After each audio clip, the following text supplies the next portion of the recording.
It's wonderful to have Lieutenant General Harry Raduege back with us here now and joining us For sure. with Preston Dunlap, the Department of Space Force. He was the first chief architect officer of the Space Force, but Harry will do a little introductions there. I just want to say hello, Preston, and thank you for joining us. Appreciate your joining us again. It's an honor to have you here, and I want to say thank you for the contributions and the service that you've given to our nation, helping us really build a great platform, if you will, for our ability to commercialize and defend space. I want to thank you for that. Honor's mine. Thanks for having me again. Okay. Well, we're going to get out of Harry's way. Harry does a fantastic job. You're going to have a wonderful conversation, and we look forward to it. Well, great. Well, thank you very much, David and Scott, for turning it over. I've just got to say something about Zahir, otherwise known as Z. It's been great listening to this three rapid fire talks with Z. Here, Preston, I noticed that you were logged into those also, and Z always sort of presses the envelope on some of the thought processes involved. And I want to thank you, Preston, for joining us today here. You've had such a distinguished career, and of course, we're going to concentrate most recently on basically the last 3 years of what you've been doing, and from 2019 until 2022, where you were in charge of overseeing the architecture for both building out the United States Air Force and the United States Space Force. No small task there. But we know that you're very knowledgeable about these areas because of your current inside activity and dynamic, dramatic involvement, as a matter of fact. So, as I was looking to explore the areas of questioning in this very brief time that we have for you today, I wrote down a number of questions, and I was trying to prioritize them or categorize them some way that I didn't want to run out of time or something. But, I ended up with sort of like three categories. The first category was sort of your philosophies. The second category was sort of delving into some of the successes, frankly, that you had during your 3 years there in the Pentagon and working the architectures. The third category sort of got into threats and vulnerabilities areas. So, with your approval, I'm going to launch into a question in that first category. Really, we're just to ask you a little bit about your philosophy and on recognizing the critical nature of space assets. I believe you've noted in the press publicly that tethering to fixed or known locations provides easy targets for adversaries. And today, we've got lots of fixed known locations. So how do you deal with this? Yeah, great. love your categories. Thanks for bringing those up, and look forward to chatting with you about them with everybody listening here. And a great kind of opening question. So thanks, Harry, for taking the time to prepare the conversation. So let's jump into the philosophy, and I think there are many. So you sort of poked in on one very critical one, which I've kind of called sort of notionally like unwiring defense, or as you said, untethering defense. So like just stepping back from that a bit, and you just think about it. Now I'll try to avoid your third pillar too much, but I think it does kind of draw from that. In terms of the ability, I think for our country and our allies and partners to be successful, there's a general philosophy of us needing to be able to move more quickly. I decided, for the benefit of David and others here, just I'm reusing my shirt from last time, the Press Start shirt, to just remind people. And Peter even kind of said it in the last talk, like, you just got to move to be able to go achieve things. I think it's spot on. So from a philosophical perspective, we have to move on the areas where we as a nation, our allies and partners, need to move. Now there are operational outputs to that. There are technological outputs to that. And you've sort of hit on one that cuts across both. So why is it so important to be able to untether ourselves or unwire ourselves to be able to move? So in today's global day and age, you've got to be able to survive, operate, and move if you're in a military context. And any sort of static nature, just like a startup company or a new rocket company, if you're stuck in the same place, you won't survive. If you're on the operational field and you are stuck in the same place physically, or as you well know, from a cyber perspective, you will not survive. And so we've got to upend the traditional mentality, which allows us to have comfort in the digital space and comfort in the physical space, and realize that if we were to have a serious conflict today, it's going to feel like closer to what the Ukrainians are feeling now than it is sort of the last 20 years or so that we've been operating in conflict. And that's got to wake us up to recognize that we have to be able to ingest and move forward on technologies and operational concepts that allows us to be the most flexible, the most agile, the most deployable, the most resilient both nation and military and intelligence apparatus on the planet, in concert with our allies and partners. So Harry, if you're interested, we can kind of dive in onto what that means, particularly from a tech perspective and where we need to go. But let me just sort of pause there for you. Yeah, sure. Well, I think from a tech perspective would be great. That's certainly an area of your expertise.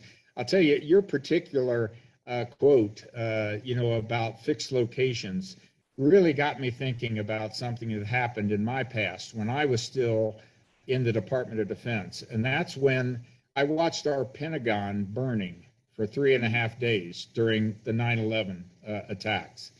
I never thought in my military career, and I had several assignments in the Pentagon, which, we referred to as ground zero, but we never thought we were going to see it on fire, in the middle of our capital or near our capital. But, when I saw that building burning for 3.5 days, it really struck me. It's a big target. It was the hub of our military activity, at least the leadership activity, and a central point. But your thoughts about, let's see, unwiring defense. We were there were a lot of wires and fibers in there that I was involved with Defense Information Systems Agency as the director at that time that we had to put back together. We also had a lot of circuits and data capability in New York City that we had to put back together. 5.5 million voice and data circuits that we worked with as far as the national communication system was concerned. But anything you'd like to just mention about, unwiring defense, and getting away from maybe known targets? Yeah, gosh, Harry, you took me back. I wasn't in the Pentagon then, but man, what a solemn time and a surprise. And what I think you and I certainly do not want to ever happen again is another surprise. And whether that's here in the homeland or abroad, I am very passionate, and it sounds like you are too, about ensuring that our operators are not in a position to have to face something like that, and that they be prepared. And so we can transport the vivid picture that you just painted overseas. If we were operating in Europe in a contested environment, or even very easier to understand in the Pacific, where there's so much water and small sort of islands to operate on, that it's very clear that you can't just sort of string a communications line across everything and be able to be successful. You've got a very competent adversary, and a potential adversary in China, who's got accurate missile systems and cyber capabilities. We would be foolish to assume that we can operate with impunity for too long in any single place or any known place. Now, the department's been working on this in the Airforce and Space Force called Agile Combat Employment. That's the operational side, to be able to maneuver in discrete, locations and operations and work through that. And it's a long time in coming operational capability. But it only works if you're able to unwire the forces and systems, meaning you've got to be able to have all the systems from logistics to communications to information in such a way that allows you to move around very quickly, even in minutes, if not hours of opportunity to be able to do that. So what you don't want is to find yourself on the runway or at a Space Force site overseas or an Army location with everything you've got, all your eggs in the proverbial basket, and you can't go anywhere. And maybe you can survive, but none of your capabilities will. And so to do that, you've got to be able to sort of bake in a totally different approach to our deployment capabilities. And that spans a bunch of technology areas that are great from and important from a national importance. So even starting with too often a buzzword, artificial intelligence, but the AI-enabled communication networks is the underpinnings that we're going to have to be able to have a smart mesh network, to be able to allow information, voice, video, data to move over the best pathway. And no human is going to be able to keep track sufficiently in some centralized control room to be able to maneuver the switches and pull one and the other. You can't go with the pre-planned communications. In fact, somebody told me, this is very interesting, they were super excited about this integrated warfighting network to unwire defense. And they said, great, this is like the best PACE plan, primary, alternate, contingency pathway. My response, which they sort of question, was, actually, it's the best PACE plan because it completely obliterates the need for a PACE plan. Why? Because you have to have the system to be able to smartly maneuver across ubiquitous transport methods from space to air to sea and undersea. And that's that smart session routing, agnostic transport, gets way into sort of your areas of expertise where we've got to be able to just leverage any communications pathway from Wi-Fi to Bluetooth to cellular to any commercial or government space, and properly encrypt and secure that information so that we can be comfortable moving that information as we need it, and then pull it into the systems wherever those systems reside and whatever classification they reside to. This is now doable, and my old team, which is just awesome, has just deployed the first tranche of the integrated warfighting network out with the Pacific. Doesn't have to be in the Pacific, just happens to be that was the area where they pushed forward with the initial tranche for that. So we've got this is not a demonstration, not an experiment, not an exercise. This is real capability with commercial tech partners that go pull this together. But the problem is that's just square one. We've got to do 2, 3, 4. And get this to scale across the Space Force, Air Force, and the rest of the department. And it's cool from a tech perspective, but what motivates me is that it's essential from a saving lives and achieving effects perspective. Can't do it without it. Well, you've mentioned the integrated warfighting network, and that's one of your known successes during your 3 years in the department. But you're also known for achieving a number of other firsts across the Department of Defense, frankly, in just under 2 years. And largely, I think you attributed that to focusing on SpaceX type focus areas or concentration on moving with speed. And I think some of the things that you involved was one area that you've already mentioned is integrating artificial intelligence into military kill chains and pursuing interoperability of data and communications across satellites and aircraft, deploying zero trust in the architecture, across the architecture, and promoting security in software development, which is known throughout the department as DevSecOps. Can you, this is my second category question, this is delving into a few of the successes you've had, but how did you pursue all that speed and get, sort of a slow bureaucracy to move? Yeah, something I'm really passionate about. So thanks for asking, Harry. So I think to do anything meaningful, I use the analogy, I call it defying gravity. So a lot of people like to talk about whatever it is that sort of makes you sort of stick down and unable to move. And so I think gravity, and it's great for this conference because it's exactly right. How do you get into space? You've got to defy gravity to be able to get there. You got to move fast. It's kind of ugly. It's a lot of shaking, a lot of fire, but it's amazing when you do it. Because magical things happen and essential things happen. And so I think it's great. So what is defying gravity? Well, that's being able to overcome the obstacles, and there are many, as all of you know, to being able to achieve success in any large company, not simply the Defense Department, any large company or large bureaucracy. It just happens to be that the Defense Department is the largest company on the planet in terms of employer. So you should expect there to be difficulties making change and overcoming obstacles. But having that, we call it professional tenacity, or this don't take no for an answer to be able to achieve what needs to be done is essential. So from a philosophical perspective, which leads to the success perspective of the team, it means you've got to take every morning as if you're that scrappy startup that's going to have to move to survive, even if you're working with $70 billion. You've got to maintain that. I had 4 basic pillars that I thought, as I sort of thought back and wanted to leave for the team, that I use, and interested parties can go read the paper to sort of see specific examples there. But I wrote the paper because I wanted to think about, and Harry, you'll know this, that like when you're in the thick of the fight, you don't always step back and sort of see what progress has been made. Are we moving the needle or not?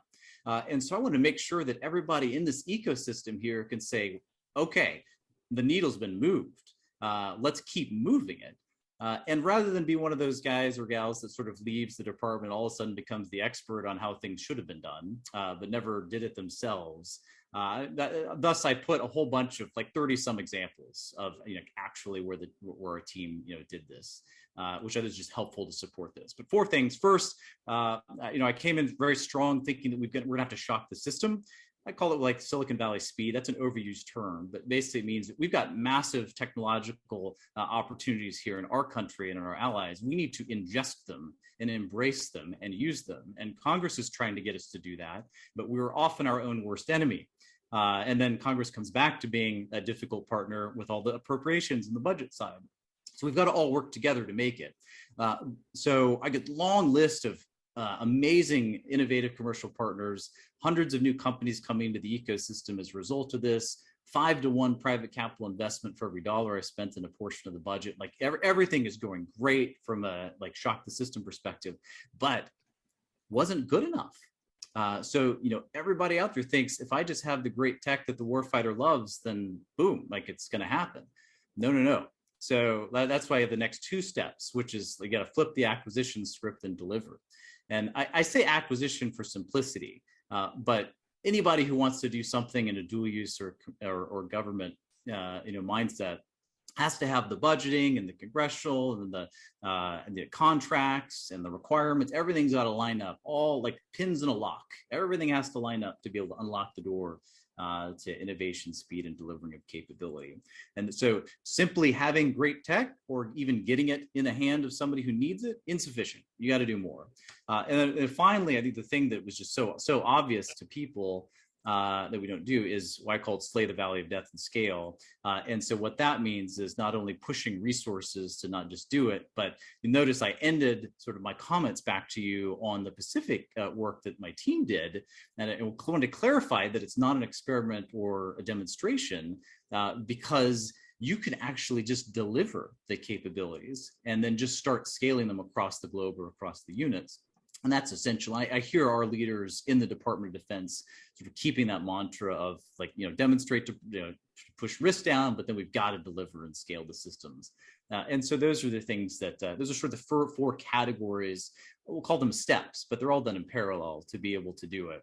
Last comment I'll just make on this, Harry, is that though I wrote this sort of exit paper for the team, I've been just amazed. I have every week I get startup founders that reach out to me. They come across the paper for some reason saying, this is what I want to do. Like, I want to help. And this is like a playbook to go do it. And even some program executive offices and defense acquisition university saying, okay, thanks for the tactile examples within the broader strategic framework.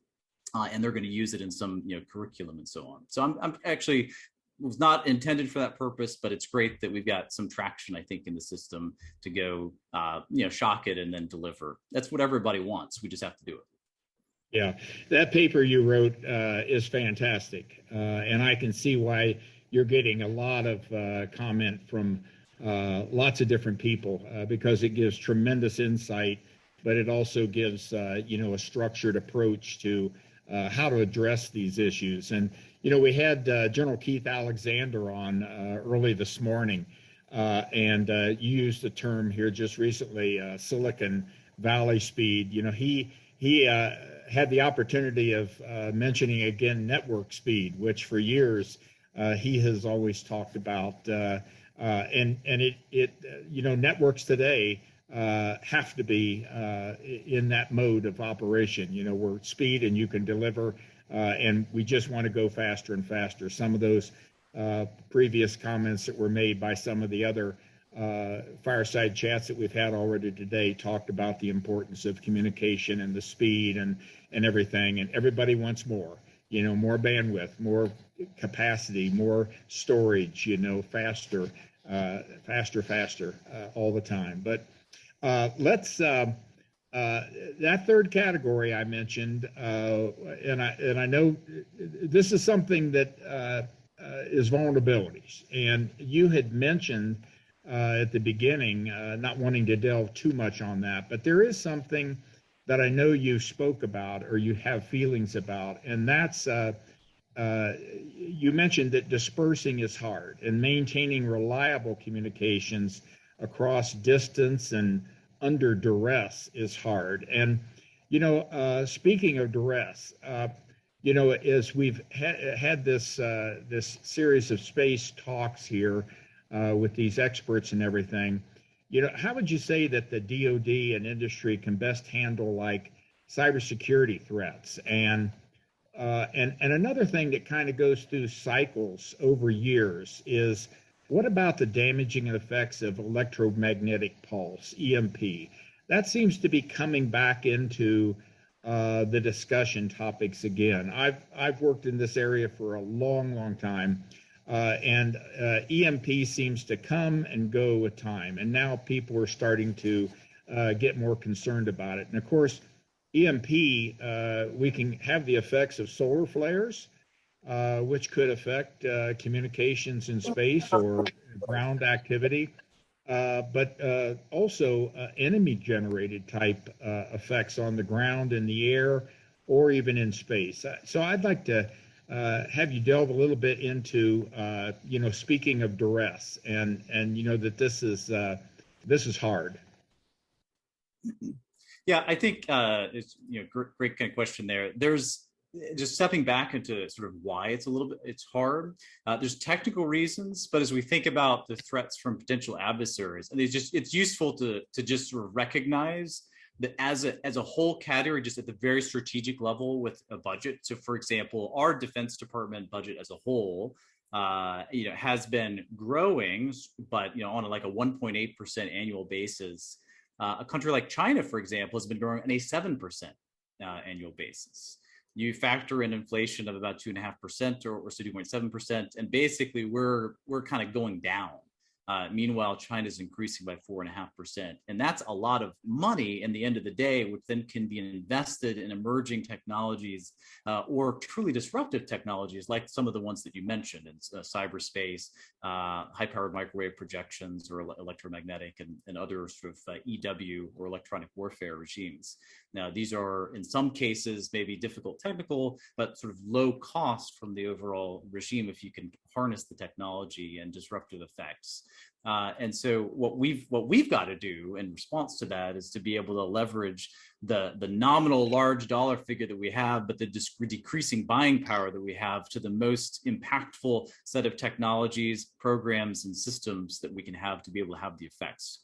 We know, or because they publicly state it, that our potential adversaries are looking for Achilles' heels to be able to disrupt the power of America and its allies. Those are things where you take one link in the node and it disrupts the network, so to across the system. Cyber is well within that category, something that you can be able to have outsized impacts for the size of the bullet, even if it's a digital bullet. And then on the electric field, this in electronic warfare, the same. These are areas that have not been a surprise to anybody, and yet we are still well behind where we should be as a nation in these areas. I would also add in, both as a defense capability in handling the massive amount of data, things like artificial intelligence as well. So just sort of another category that we know we must get better at, and yet we're insufficiently, at least in my view, investing, developing, procuring, and deploying capabilities in this area. It's one thing to talk about it; it's another thing to sort of harness, deliver, and then resource behind there. And so, those are things that are critical. And if you're out actually operating in a disaggregated type environment or this disconnected environment, just to bring it back to the topic of this particular summit, one of the most and perhaps the most critical element to that is to be able to operate through, we call it BLEON line of sight, but basically through space. And so an essential layer or layers, both from an information and a sensing perspective, as well as a communications perspective, comes back to being able to leverage multiple pathways and in a secure way. And I think I'll just sort of end that comment there on the secure aspect. There's all the cyber hygiene that is just got to get improved. We have cyber vulnerabilities across our commercial marketplace. I'm not even talking about defense, so just CVs and others that are out there on systems and software that we know. There are supply chain risks that are out there that companies have yet to sort of deal with. And in some companies' minds, cyber is often the last thing to worry about, but unfortunately, it's a horrific day when the bad day happens. You just tend to hope you can avoid it. The thing is, we can't. We have to presume that will happen either accidentally or intentionally if you're in the military, meaning that something will happen to your system and it might be intentional or not intentional. And therefore, any software that you're developing needs to be able to leverage modern security and cybersecurity practices. We built architectures to support that across the Defense Department for DevSecOps reference design, cloud native access points, working with our chief software officer. These are things that aren't just defense unique, but frankly, every single company out there, commercial or otherwise, ought to be employing the same cybersecurity posture and architecture, going forward. So that's a critical area. We have not solved all these. We know what we should do. Now we got to do it. Yeah, yesterday, one of our speakers from a very large OEM was asked a question about cyber, because cyber in space, is a topic area now that's top of mind for everyone, because for years we just sort of launched things, and because it was out of sight, we didn't worry about the cyber aspects, but now we know that people can use cyber to get into our space objects, both on the ground and in orbit. So the individual said from this large OEM, he said, cyber now is the first thing we consider, because it's got to be built in instead of bolted on, if you will, over time. So anyway, important aspects for sure. I wanted to ask you a question about right now, the Department of Defense and the intelligence community are currently charged with providing a space strategic review to the White House, which should help shape the future Space Force, both the offensive and defensive capabilities mix. And I think they've been charged with providing ideas about two focus areas. First off is to deter adversaries, but if necessary, defeat them.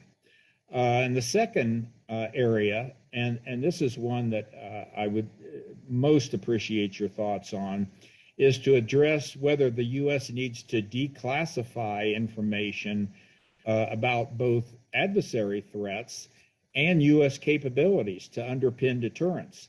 And a couple things that I found from just recently and have heard and read in the news, and I'm sure you have also, General Hyten said it's impossible to deter adversaries with invisible weapons. And then General Raymond repeatedly has argued against overclassification of all things involving national security space. So I'd appreciate your thoughts on that, because you obviously, working in the areas that you did there for 3 years in the Pentagon, you were involved with lots of classification and classification levels of our capabilities. But what are your thoughts about overclassification and how that might be able to help us, or perhaps where we should leave it where it is now? Yeah, so I had the privilege a few years back of being able to co-run an exercise at the White House for a previous vice president and all the cabinet secretaries on space. The concern that I and others had was that we as a nation were not yet fully grappling with what a future in space looks like, where it was not, predominantly or holistically, government focused systems. We've got civil space, commercial space, burgeoning, and adversary space activities. And so ran them through real physics-based scenarios that the policymakers would have to face or could have to face. Highly classified, but one of them actually came true, and that's last November when Russia launched its anti-satellite system into space, and quickly we had to grapple, with the national and international context there. So I think that sort of started me thinking about this journey of how do you explain, both from a policy perspective and then international norms of behaviors and a legal construct, to be able to have continued peace in space, which is what, of course, everybody wants to have. You have to be able to think through both understanding potential adversary actions or potential actions that could be misinterpreted as hostile. And so there are a myriad of policy, operational, and technical constraints and questions to go through in this front. But space, kind of like cyber, is one of those areas where there has not been a general understanding of ambitions, risks out in space, like in cyber, and a greater public and international dialogue about where certain countries are looking to go and trying to achieve, and the ability, like in the maritime domain, to ensure stability, which is great for everyone, and the economy and security and stability.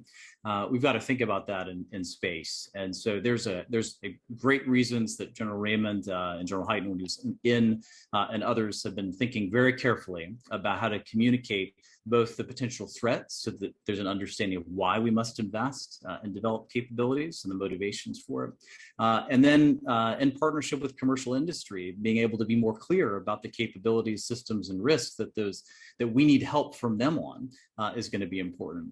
So there will always be a balance there, and General Hyten always wisely articulates both the pros and cons associated with them. But I would expect us to continue to need to have greater dialogue in these areas of less clarity and uncertainty, so that we can motivate, sharpen, and crispen both the entire innovation base. And that's one of the things that I hope to do now on the outside as well, in the non-government capacity, to make sure that our innovation base is sharpened to be able to address those kinds of threats. Preston, all right, we've come to the end here of our allotted time, but you mentioned something that's on my mind. What are you doing now? What you're going to be, you've given us a hint here about how you'd like to continue working, but what are you focused on now, and perhaps where you're putting your efforts today? Oh, thanks for asking, Harry. My thesis remains to create the strongest innovation ecosystem in America and its allies that we have, because I think that is a essential, maybe most essential ingredient to long-term success here. And so I am looking to help align and get on to do things like board positions, as well as align with private capital, to be able to continue to encourage investments in areas that have tremendous commercial potential, but also dual use national security potential. That thesis will change over time, but the heart of it will remain the same. Great. Well, you certainly got a grasp on this, and your 3 years at the Pentagon were well spent with all the efforts and successes that you had with the architecture of the Air Force and the Space Force, of which goes across the entire Department of Defense and serving every element of the Department of Defense in our intelligence community. So thank you very much for your service, and thank you very much for the time you've given us today. It was generous and very thoughtful for all of us. So thanks again, Preston. We look forward to keeping in contact with you and hearing what you do next as you go forward. So with that, I'll turn it back over to the studio and David and Scott. Well, thank you very much. Thank you very much. Yes. Yes, indeed. And Preston, above and beyond, thank you for all you do and all you continue to do. Just some great wisdom that you shared with us all. So thank you very much. And General, we're not going to let you get away. You've got another conversation coming up here very, very shortly as our fireside chats continue. So we'll see you shortly later this afternoon. We're here till 5 o'clock Central Time as we continue here with the America's Future Series and our Space Innovation Summit.